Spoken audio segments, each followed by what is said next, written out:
এই পয়লা বৈশাখের অঙ্গীকার হোক ভারতীয় সকল অপসংস্কৃতির বিরুদ্ধে। বাঙালির যে সংস্কৃতি রয়েছে সেই সংস্কৃতিকে আমরা যাতে করে ধারণ করতে পারি, আমরা যাতে করে পালন করতে পারি।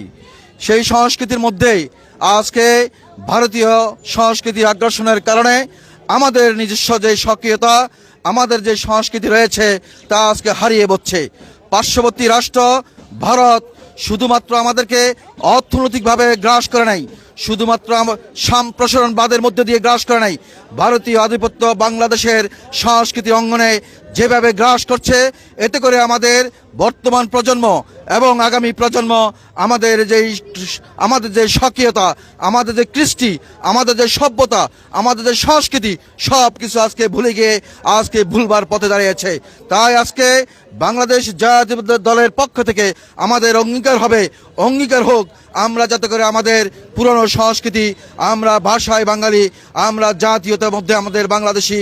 তাই আমরা আমাদের সেই কৃষক যখন মাঠে যায় তখন সেই সকালবেলা পান্তা ভাত খেয়ে বাইর হয় এবং ওই পান্তা ভাত খাওয়ার মধ্যে দিয়ে তার যে আনন্দ, তার পুরো দিন সে যে শক্তি জোগাড় করে সেটাই আজকে দিন থেকেই শুরু করলো। আজকে আমাদের ছোট্ট ছোট্ট ছেলেমেয়েরা তাদের কান পোড়ানো, নাক পোড়ানো, এটাই আমাদের বাঙালি সংস্কৃতির অংশ। এবং আমাদের গ্রামের সেই নববধূটি যেভাবে কলসি কাকে নিয়ে ঘাটে গিয়ে তার জল আনবার জন্য যায়, সেখানে সে যেভাবে মুখটিকে বাঁকা করে সে তার কলসি কাকে নিয়ে ঘরে ফিরে যায়, সেটাও আমাদের সংস্কৃতির অংশ। সুতরাং আজকে ভারতীয় সংস্কৃতির কারণে আমাদের গ্রামের বধূরা, আমাদের গ্রামের ছেলেমেয়েরা, সর্বোপরি বাংলাদেশের ছেলেমেয়েরা সেই সংস্কৃতিকে সম্পূর্ণরূপে হারিয়ে দিতে বসছে।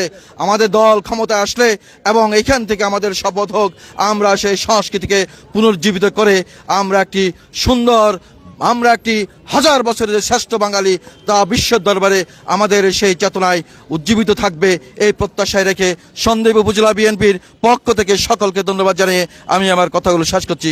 শুভ নববর্ষ।